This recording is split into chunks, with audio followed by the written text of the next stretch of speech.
Peace, family. November 23rd, Saturday, 2019. We're going to finish up on part 3, piercing the corporate veil. All right, family. We're going to finish up on part 3 on piercing the corporate veil. So I'm going to dive right back into it, family. Okay. We're on, let me see where we at, family.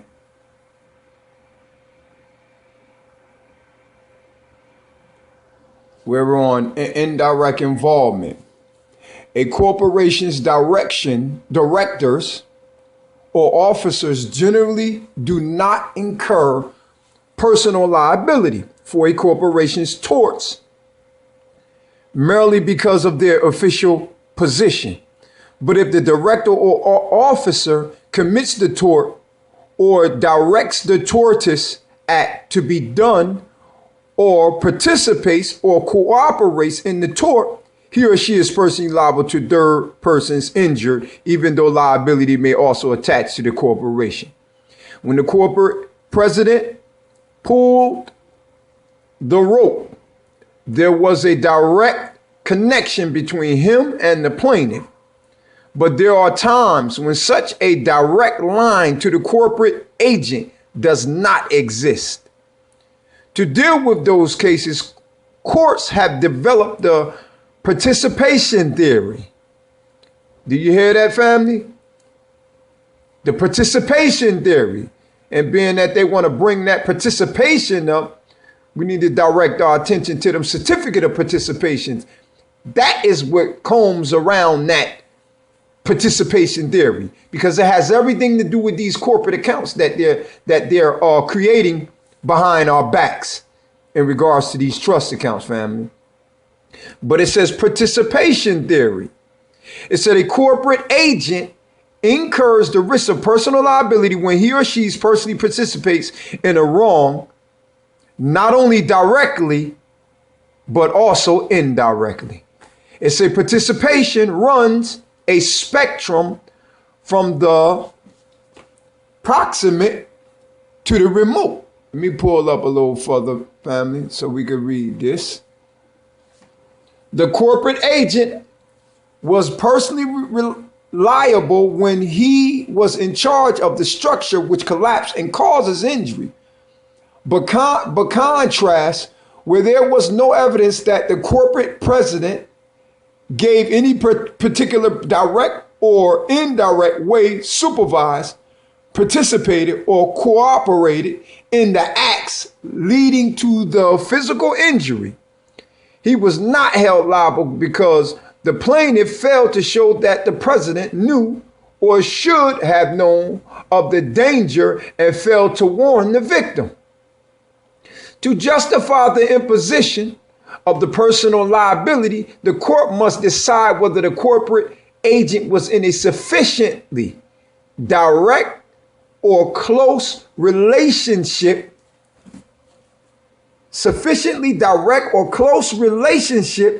with the industrial operation, that it may be fairly said that he or she did participate or cooperate in the activity that result in the plaintiff's injury.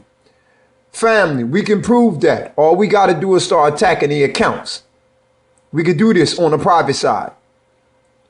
So talking about whether if they participated, sufficiently directly or close relationship, they are participating directly. They are. By way of a trust. Your status is being stolen. You're being subjected to a trust, a corporation, a fiction. So are you being injured? Yes, you are. You sure are. Then it says compare Wicks versus Melzoka Builders Incorporated, where a claim against the corporation officers was permitted to proceed because the homeowner plaintiffs alleged that the officers had ordered the housing development to be built at a site knowingly that its location created an unreasonable risk of a drainage problem, with Strawn versus Canuso, where although the corporation failed in its duty to disclose the existence of a landfill, corporate officers were not held personally liable because of the lack of evidence implicating them. Had there been a showing that the defendant officers knew of the existence of the landfill and had affirmatively directed employees not to disclose that fact to the buyer, the personal claim against those officers might have succeeded. You see, that's why when we're challenging things in regards to student loans, family, these debts, credit card debts, child support and things that nature, we're gonna be letting them know that we know that you know all the things that's going on, implicating the trust behind this negligence that they're causing, this tortoise, this breach of these contracts that's actually going on. Do you understand, family? So they love trying to get out of not having any knowledge of all the illegality that's going on behind the scenes. Their theory is right here, participation theory, family. Their theory is in the court when you sue them is to try to act as if they had no intent, they had no knowledge of these abnormalities that has been caused against you. But family, they know everything about what's going on. This is the reason why you attack the private side. Stop focusing so much on the public side of these debts that they're alleging that we owe. Focus on the private side. When you will start attacking these private accounts, that's what blow their house down. That's what takes them down. They can't deal with that. So that's what we got to focus on. So it's a contracts. The corporate agent who wrongfully induces a vendor to sell goods to his or her insolvent corporation. Don't that sound like the United States corporation, family? I'm going to read it again. The corporate agent, United States is a corporation, is a corporation, and it has its agents behind it who wrongfully induce me to trick, to fool, foul play, a vendor. You're being looked at as if you're a vendor. You're being looked at as if you're a vendor, i.e. buyer, i.e. consumer, family. So it say induces a vendor to sell goods to his or her insolvent corporation. Is personally liable to that vendor. Family, what they're doing is anyway, what they're doing is the United States enclaves is wrongfully inducing us, the so-called consumer, to sell goods to his or her insolvent corporation, where you're selling some type of goods. It's called status. You're selling something. You're giving something. Your loved ones, i.e. your sons and daughters, you're selling something under their assumption of law to their insolvent corporation. Family, ain't United States corporation insolvent, family? Yes, they are. But they're personally liable to that vendor. Who's the vendor? I.e. consumer. You. They're liable to you. What they're doing, family, is practicing slavery. Family. This is exactly what they're doing. So it's say the more difficult cases where the corporation's contract is negligently performed by the corporation's employees. You see, they workers. And Sotel versus GSI Consultants Incorporated. Turf glass specifications to reconstruct an athletic field with allegedly negligently prepared by a corporation resulting in improper drainage that required reconstruction of the field at substantial cost. The plaintiff sought to hold personally liable to the corporation's employees who preferred specifications. The appellate division held that the individuals who were proximately involved in preparing the specific specifications were liable on participation theory. You see that? Participation theory.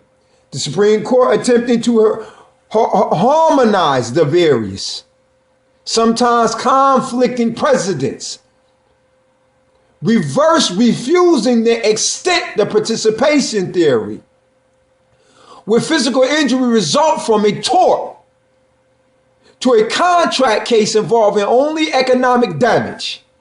Let me go up, family, with this. Economic damages. The individual employees in Sotel, even if they were negligent, were protected by the corporate shield. See, that's that corporate trust right there. Because the plaintiff only damage was that it did not get the benefit of its bargain, its contractual expectancy. If the allegedly defective design had caused physical injury, the result might have been different. Family, they're causing physical injury, mental injury, spiritual injury.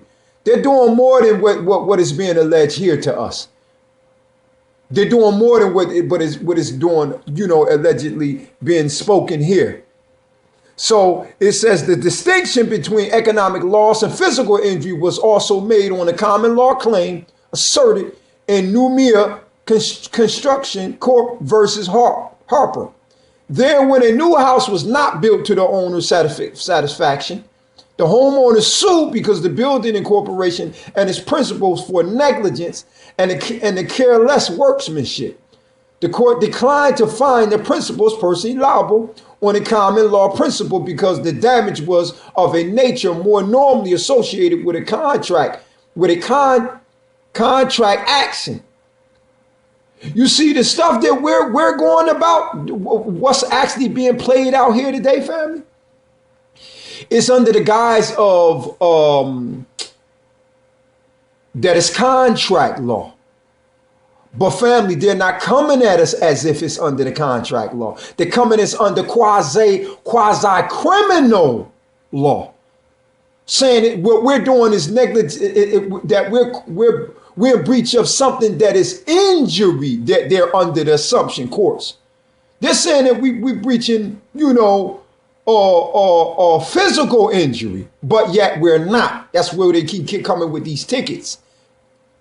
It's supposed to be under the assumption of contract, but yet they're coming in the name of saying that we cause some physical injury, and yet we have not. You see, this is all a scam that they're doing in commerce, family. So it says the courts declined to find a principal personally liable on common law principle because the damage was of nature more naturally associated with a contract action. Sufficiently, however, the trial court on remand was directed to determine if the corporation's principles met the test for liability under the Consumer Fraud Act, because inferior material had been substituted for that prescribed by the contract. Do you hear that, family? Do you hear that? So in video part 2, you go back and you listen to what I was implicating in regards to Consumer Fraud Act, family. This is how they're in breach. Because under commerce, they're coming under contract law. But they're moving even further under quasi-criminal. They're saying we committing a criminal act. But yet, that's not what is going on. being alleged, presumably alleged. So what they're doing is breaching contract law under Consumer Fraud Act, fam. That's where they're going wrong at, where they could be sued at. Because all this is commerce. Right here, family. They're liable under the Consumer Fraud Act, family. Because inferior material had been substituted for that prescribed by the contract. You see that, family? Okay. One may speculate whether the result in new me on the common law issue would have been direct if the proof has shown that the individual principal has said to the homeowner, don't worry, I know what I am doing and I will build the house right. Would that have been deemed just a sales pitch or tortoise inducement, meaning to trick you, to the plaintiff to the contract with the corporation? Should a representation of that nature be treated as a personal guarantee for which the individual should be personally liable? And Saltel, the court noted that there was no showing that the plaintiff had an expectation the individual defendants would be personally liable under the contract.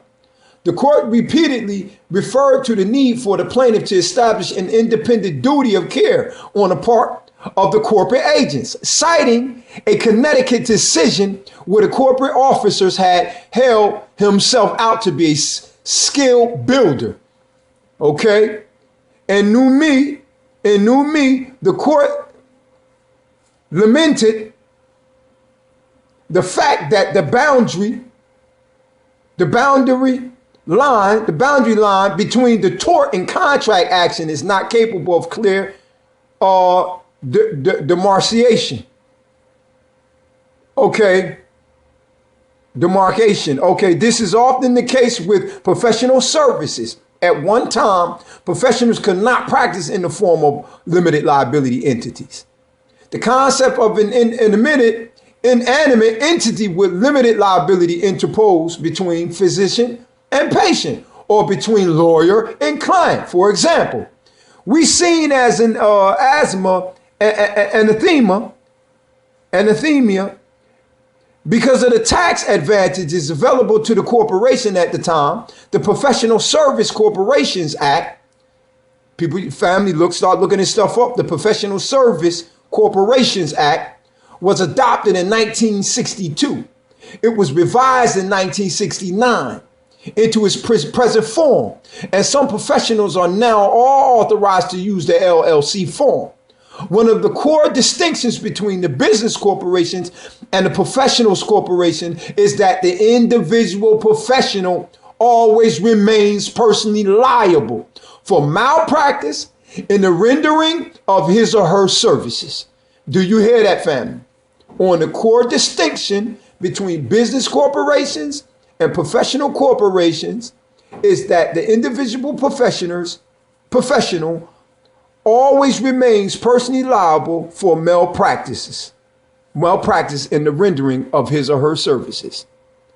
The point at which a corporate agent may be held personally liable on a corporation's LLC service contracts where no physical injury is involved is not altogether clear. Let me go up a little bit, family.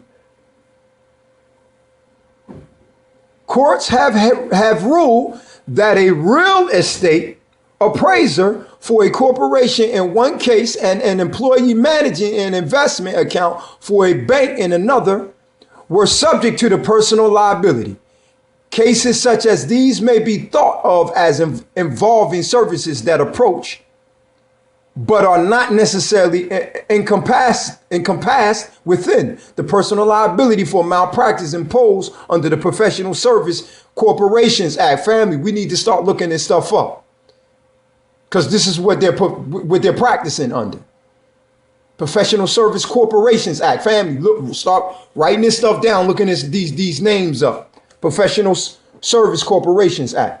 Although the boundary between tort and contract claims remain elusive, what is clear is that the cloak of the limited liability does not always stretch to the cover individual acting individuals acting on the behalf of corporations and LLCs. The corporate agent is exposed to the risk, the personal risk, and must act with due care.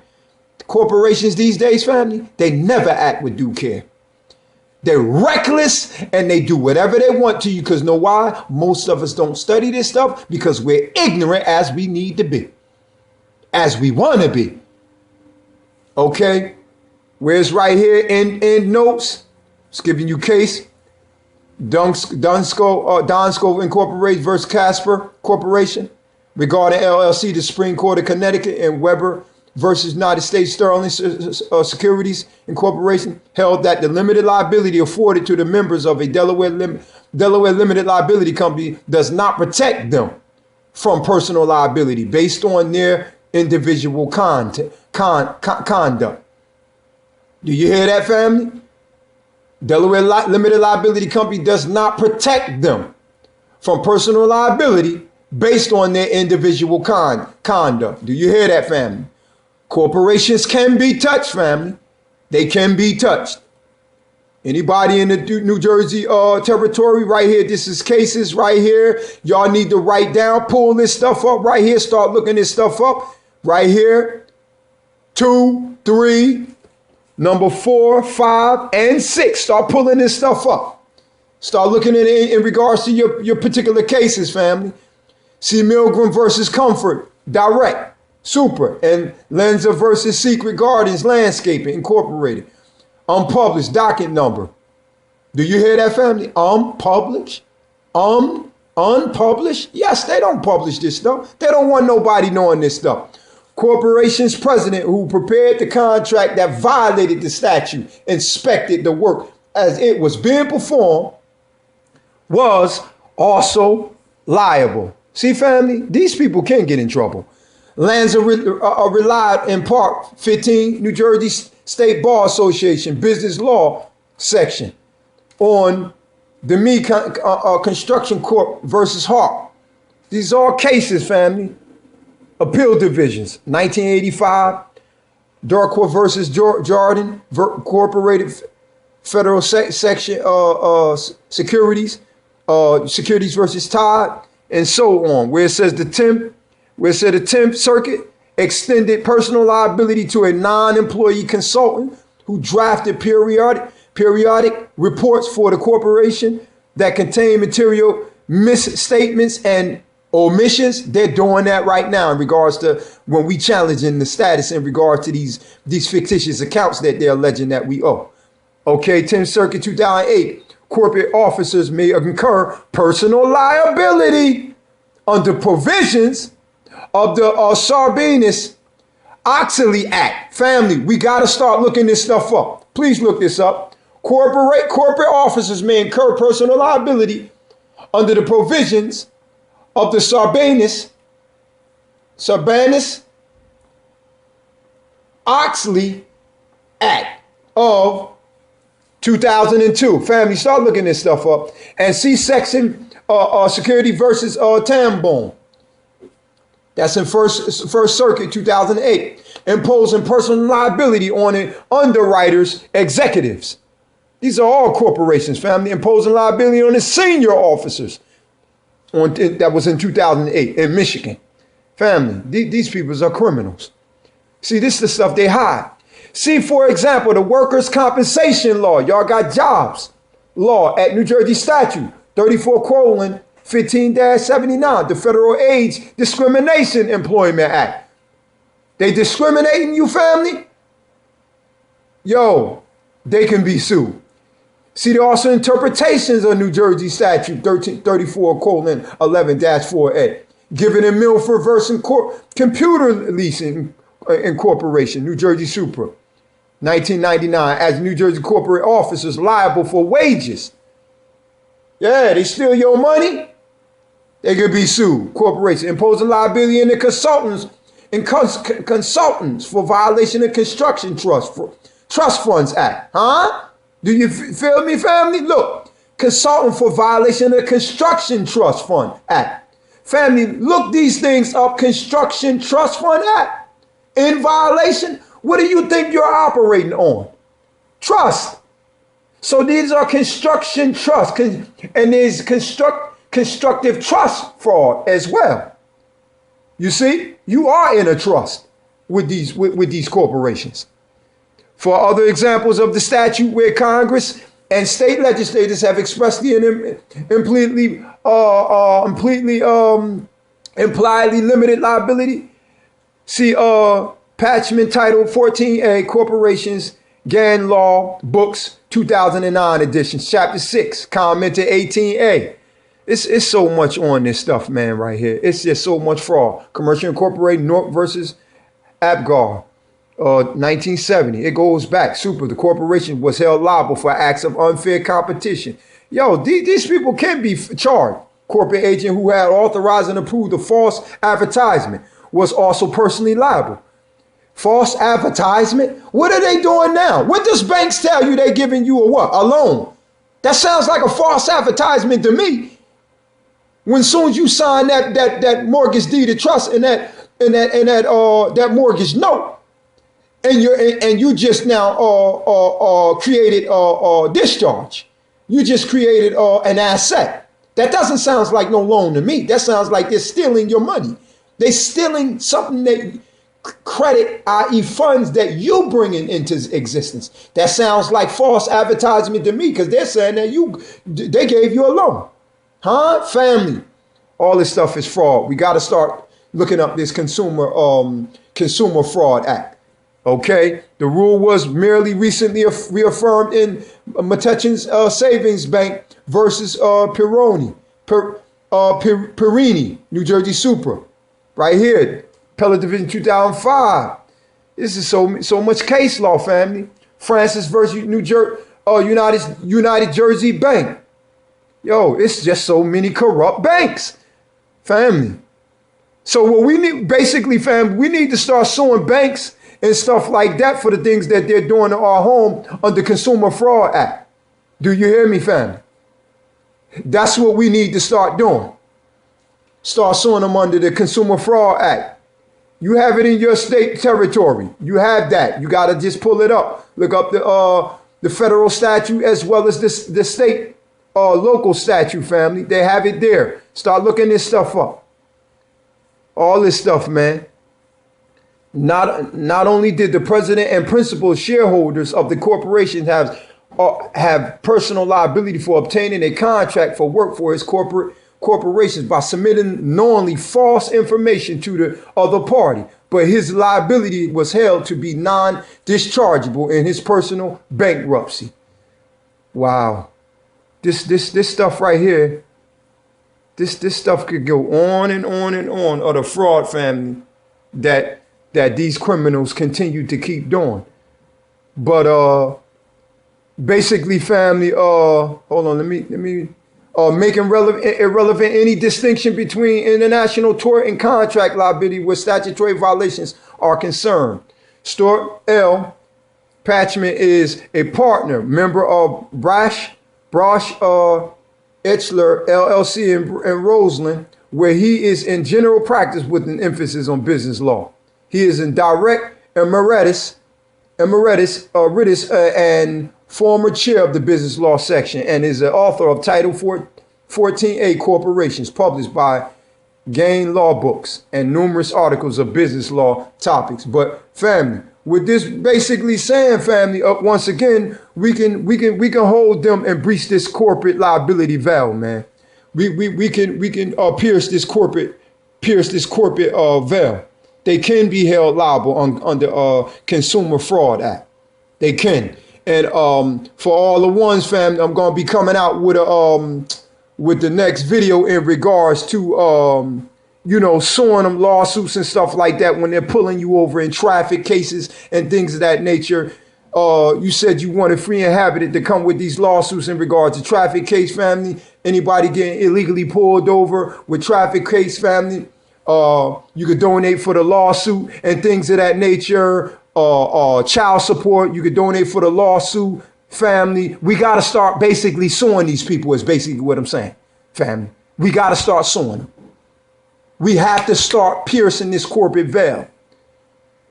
Punch dead straight through them, because they can be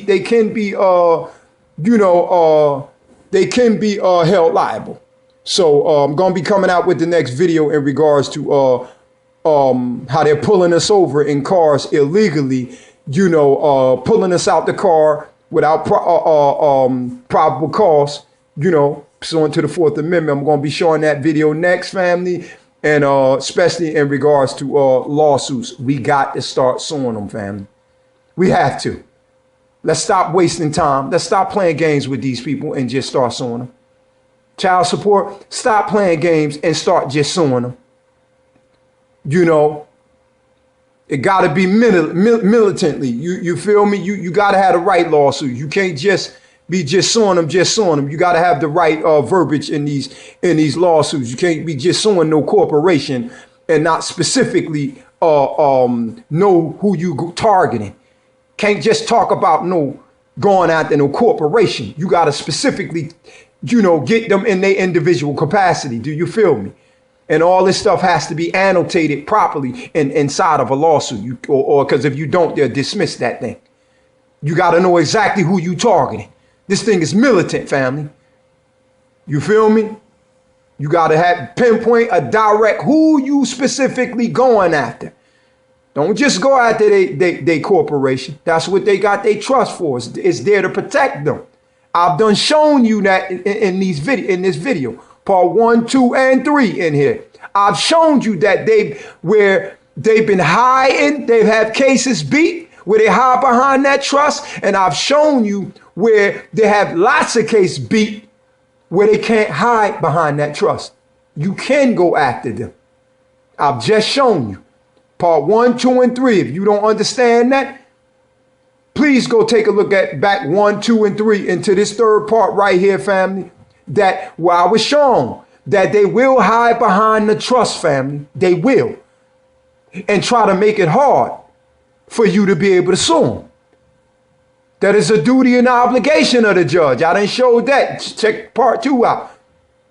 Or part 1. Take a look at it again. Where it is a judge duty and obligation that he's supposed to protect that corporation. Yes, but due to proper abnormalities, some type of tortoise, some type of particular claim, some injury, liability he caused to you, he can't hide. You can't hide behind that corporate veil. It can be pierced, family. It can be pierced. See, he loved trying to hide. That's what they trust is for. That's why they want you operating in the trust. That's why what the magistrate is there for. He's there to come in the name of the trust so that he can allow the trust to be able to be breached. Do you feel me? This is the reason why in part 1, family, I first started it off with talking about this is the reason, family, that he loves to enter a plea on your behalf. Do you hear me, family? This is the reason why he loves to enter that plea on your behalf. Where I talk soft right here, where I show you right here. Are magistrates, i.e. judges, attorneys of record? Judges are entering plea agreements on your behalf. See, he enters the plea on your behalf because he needs to administrate the trust. This to instill and to guarantee for him to try to guarantee that he's able to administrate the trust so that you would not be able to pierce the corporate veil. You see? But you stop and you don't allow him to be able to pierce that corporate veil, family. You have never given him any consent to do so. You make sure you state that, family. Make sure you state to that magistrate. I've never given you consent to be on my head. Just ask him questions in regards to is he your attorney? Ask him, family. Say, excuse me, sir. Excuse me, for the record, sir. Are you my attorney? He gonna say, oh, no, sir. I'm not your attorney. I'm not your attorney. Are you? Do you have the capacity and authority to make to act as my attorney? Start asking him this and watch what happens. He gonna say, oh no. Say thanks. He gonna say no, I don't. I am not supposed to be acting as your attorney.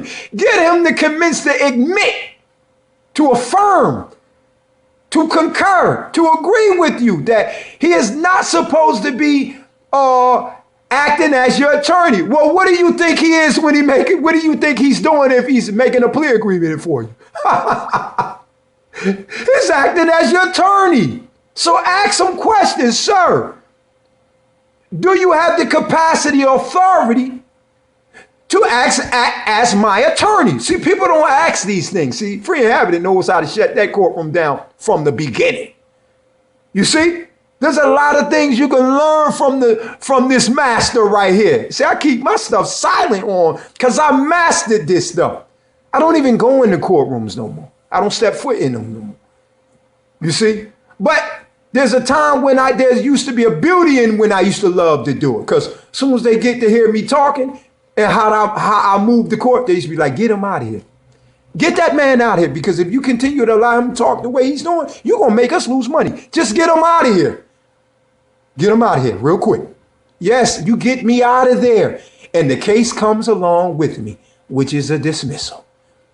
But family, for the record, start asking this magistrate, family. Start asking this magistrate. Does he has the capacity? Start writing this stuff down, family. Say, for the record, sir, do you have the capacity to represent me here today, sir? Watch what he said. See, I know what he's going to say. If you take a look at part 1 and listen to the stuff that I just now said, he is an attorney.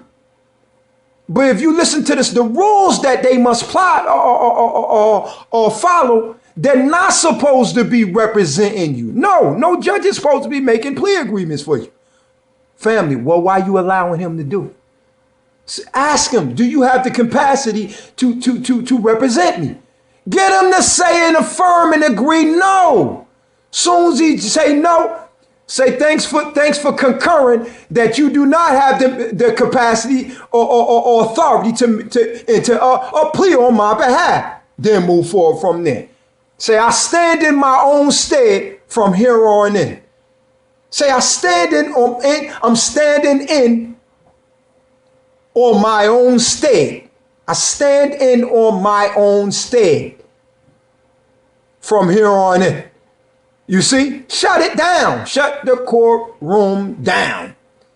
Get this man from the very beginning to deny, to acknowledge he cannot represent you. You see, because he's not supposed to be doing it. Go take a look at, like I said, video 1, and I've showed you the rules where it tells you. Don't think it's just for New Jersey's territory. It's in your territory too. Go look it up. Pull the facts up. Go pull this stuff up. You have it. Go look up your local statute piercing the corporate veil in your state. And I can guarantee you it reads the same thing as mine. Free and Habitant done his homework. You do yours. It'll read the same thing, family. So I'm not trying to or intending to make this last third video part 3 long, family. Free and Habitant gonna end this thing out. But take heed to what I've just said. I'm gonna come with you, come back. I got good more things to show the family. We gonna come with them lawsuits, family. We gotta do it, family. We got to do it. I'm gonna start showing you some things in regards to them pulling us over, illegally pulling us over, pulling us out the cars without probable cause, beating us up. See, that stuff, that's a no-no. That's something that they cannot do. These are things, family, they cannot do. So, family, stay tuned in, listen in. You have not subscribed to Free and Habitant, please do. Pass the video around. Please listen in, stay tuned in. I got a lot of things more coming. Just bear in mind, family, Free and Habitant putting these things together. Like Letterman. I'm putting it together, family. But for those who want those lawsuits in regards to legal stops, Free and Habitant got that lawsuit. Donate for it, family. Child support, we got that too. We got that too, family. You got to start suing these people. You have to, family. It's nothing else that needs to be said. But you need to do the process properly right. You need to do your process first. You need to start challenging the debt first. Start challenging that debt. Default them. And in the nature of you writing your affidavit up, you'll be writing in your affidavit, family, that is no longer applicably will be regarded as in regards to you owing any debt, because you're defaulting and they never verified anything. So now it becomes something that deals with civil. Now it is hereby now criminal. This is a criminal act that they're doing against you now. So these are the processes that we got to deal with. Challenging the nature of this debt bill from affidavit of intent to sue. Excuse me, sir. Excuse me, family. Challenging nature in regards to the debt bill. Default, which is a dishonor. Then notice of intent to sue. Then we sue. That's the process these things has to be worked, family. This is the process. And the process operates the same way. It operates with the houses the same way. Child support the same way. Student loan the same way. Nothing in the nature of challenging the in regards to these accounts, family. It doesn't change it. It's just that free inhabitant worked a different process on how he go about things. This is how I did mine. Challenge the debt. Get them to agree that you don't owe anything. You feel me? Then default them, right? And then right there, it has nothing no more to do with the debt anymore because you challenged it, the validity of the debt. So now that you see now, family, what they're doing is extorting you. That's extortion. That's extortion. That's theft. They're extorting you. Trying to induce you that allege that you owe something. You see? That's a lawsuit, family. See how they're breaking the law? In regards to this video that I'm part 1, 2, and 3 that I explained to you about. That's consumer fraud right there. You see? In regards to extortion. That's under consumer fraud, family. That's extortion. They're extorting you. You see? And then you start filing for, intent, notice intent to sue. You send me another letter. Send me another letter out. My thing is to sue you. So these are the things we'll be writing to them. You see? In regards to our proper process. Then the lawsuit. Because when you start sending that, then they're going to be starting to back off. Now they're going to want to back off. No, hold on. No. I asked you, sir, did I owe this child support debt months ago, years ago?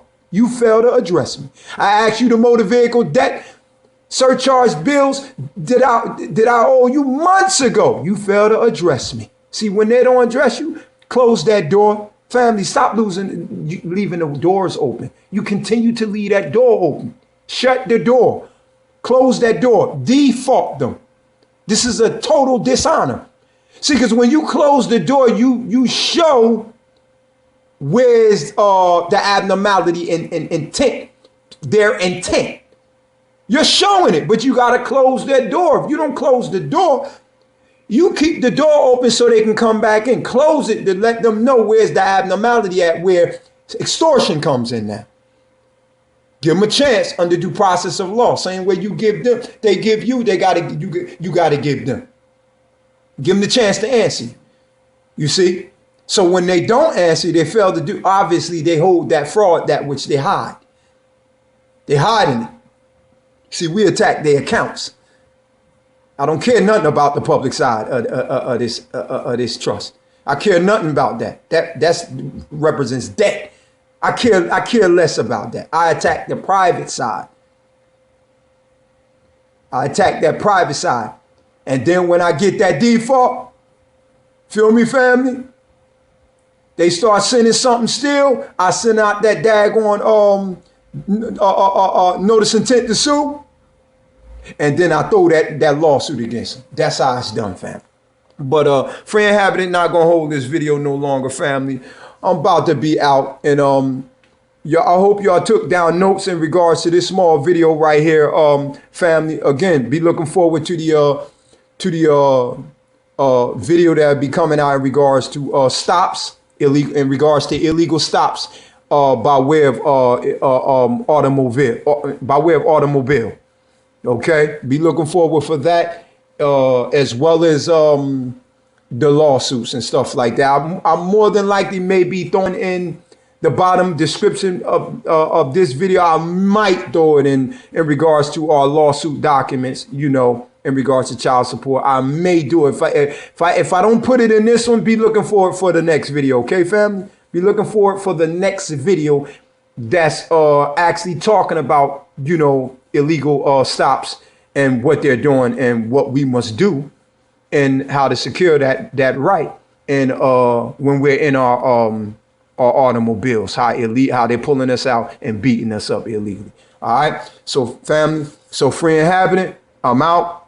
Peace.